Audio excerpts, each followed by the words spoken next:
J'ai essayé de tirer vraiment ce qui pour moi était l'essentiel, donc l'histoire vraiment humaine, le parcours. J'aime beaucoup le titre que Fernandez a donné, La course à l'abîme. Donc ce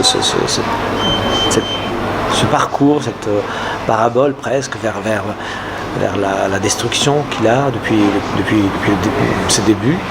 Et en montrant comment sa vie est vraiment mêlée avec son art, tout est mélangé. Et jusqu'à la fin qui est tragique, qui est romanesque, romantique, tout ce qu'on veut, et qui, même si ce n'est peut-être pas vrai, ce que Fernandez nous montre, mais j'adhère complètement, on s'en fout, c'est pas grave, c'est pas important, on sait pas de quoi il est mort, comment il est mort, etc. Donc le faire mourir comme on le fait mourir sur le plateau, je trouve que c'est beau et ça va très très bien avec le personnage. Ce spectacle existe en français et en italien. D'ailleurs ici déjà je le joue une fois par semaine en italien, donc c'est un autre challenge qu'on s'est donné, de jouer régulièrement une fois par semaine pour le public parisien en italien, qui bien sûr est ma langue, mais c'est toujours très difficile pour moi de jouer en italien. Il y a des Italiens, mais il y a surtout des Français qui apprennent l'italien. Je suis toujours impressionné par l'amour que les Français ont pour la langue italienne. C'est beau, oui, parce qu'il a plein de nuances, des touches de couleurs différentes. Et après, c'est toujours beau de jouer des rôles qui ont des personnages qui ont des contrastes si évidents, parce que c'est vrai qu'il a des nuances, mais il y a des contrastes aussi très très très forts. C'est le clair-obscur dans sa vie aussi, donc il a des passions très violentes. C'est quelqu'un qui n'est sûrement pas diplomate, ça on le voit très bien. Il envoie balader les puissants alors que c'est ses protecteurs. Il ne respecte pas les règles. Il a toujours envie d'aller contre les choses, et il avait raison. La preuve, c'est qu'encore aujourd'hui on regarde ses tableaux et on est ébloui par la beauté, par la technique, par la puissance érotique, sensuelle. Donc on peut imaginer ce que ces tableaux ont dû avoir comme effet il y a 4-5 siècles. Donc nous sommes deux, il y a une comédienne, deux parce qu'elle joue en alternance, Laetitia Favard et Manon Leroy.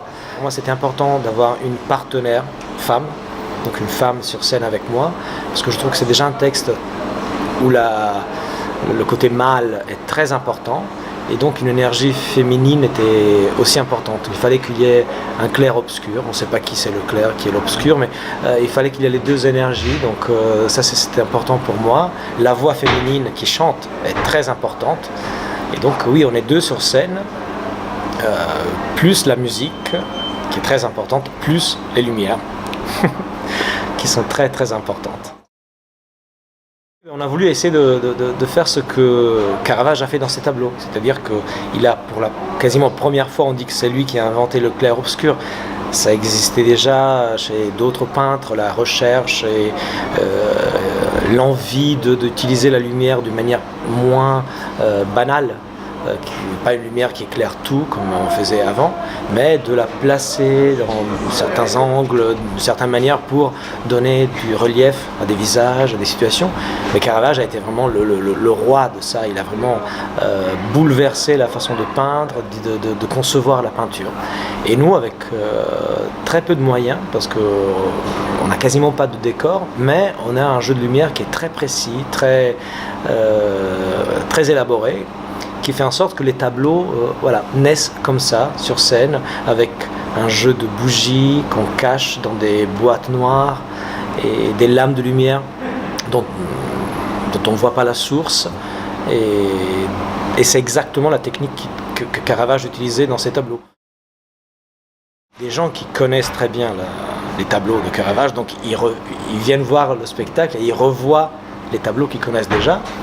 Mais aussi, il y a aussi des gens qui ne connaissent pas du tout les tableaux. Et donc eux, ils s'imaginent leur propre mort de la Vierge, le joueur de luth, la corbeille de fruits, etc. Et ça, c'est beau. Donc un retour qu'on nous fait souvent, c'est « j'ai vraiment vu les tableaux, mais maintenant j'ai envie de me ruer sur Internet, ou dans un musée, ou dans un livre, pour voir les vrais tableaux, pour voir si ce que j'ai vu c'est exactement, ou alors pour comprendre un détail dont vous avez parlé. » Et là, voilà, quelqu'un nous a dit on ne peut plus regarder les tableaux de Caravage de la même manière. Parce que c'est vrai qu'avec le roman de Fernandez, et je pense un peu avec notre travail, on essaie de dévoiler des petites choses qui sont derrière la construction du tableau, et forcément on voit le tableau d'une manière différente parce qu'on sait quels sont les modèles qui ont été utilisés, dans quel contexte on l'a créé, quels sont les enjeux que Caravage avait, quelles sont les menaces qu'il avait quand il choisissait de prendre une prostituée comme modèle pour la Vierge. Donc c'était quand même gonflé.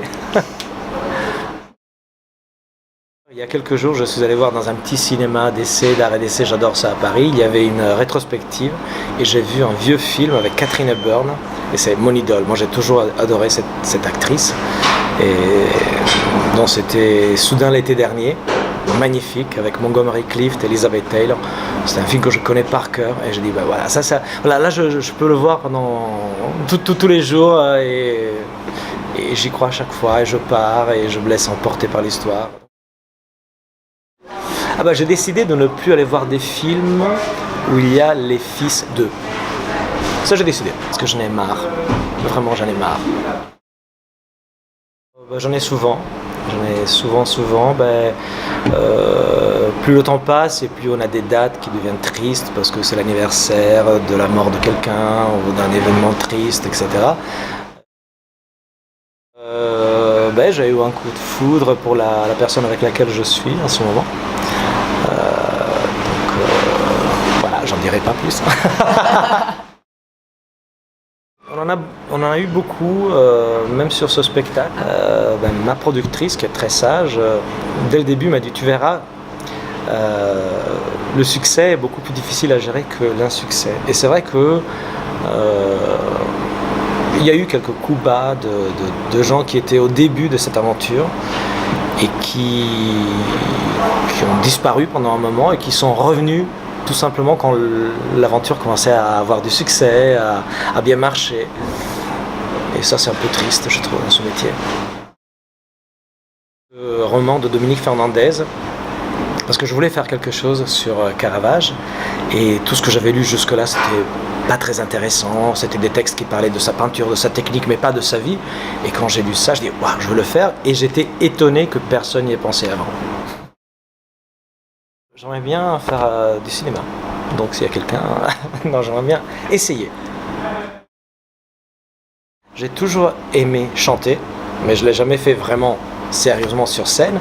Et là, je suis en train de préparer un spectacle dont j'ai fait juste quelques avant-premières où je chante. Et je suis très très content, les gens me disent que je chante plutôt bien. Et c'est libératoire, c'est magnifique, donc j'ai envie de développer ça.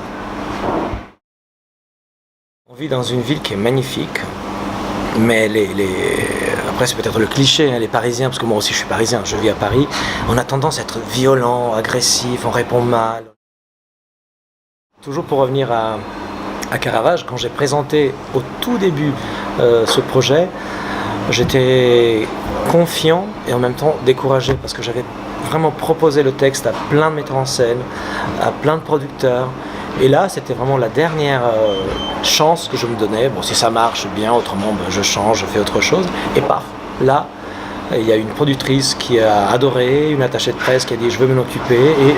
Et tout s'est fait comme ça, avec une simplicité, une légèreté. De temps en temps, ça fait du bien. Parce que c'est bien de se battre, mais tout le temps se battre, c'est fatigant, c'est usant. Par exemple, le fait de venir à Paris, ça a été un coup de tête, parce que je travaillais en Italie, moi je suis milanais. Après j'ai fait mes études de théâtre à l'école du Piccolo, à Milan. Pendant une tournée, on avait 2 semaines de vacances, du relâche de 2 semaines, et je me suis dit, je vais à Paris. Je connaissais la langue, mais je connaissais personne. Donc j'étais chez une dame qui louait la chambre avec le petit déjeuner dans un arrondissement pas terrible, etc. Et je suis tombé amoureux de cette ville. Et j'ai dit, bon, là je termine la tournée que je suis en train de faire, pour laquelle j'ai signé pendant plusieurs mois. C'était une tournée assez importante. Mais après, j'ai envie de venir ici. Alors que je ne connaissais vraiment personne. Quelqu'un qui puisse avoir l'insolence, le courage de dire je te propose un spectacle sur, je sais pas, Dalida, n'importe quoi, je dis n'importe quoi, mais un truc complètement différent, et j'ai dit oui, je vais le faire. Et j'ai envie de ça. J'attends ce coup de théâtre qui puisse me bouleverser la vie comme ça a été le cas avec Caravage. Piano panier, piano piané, piano piané, piano piané, piano piané, piano pianier. Ciao. Amami, indifferentemente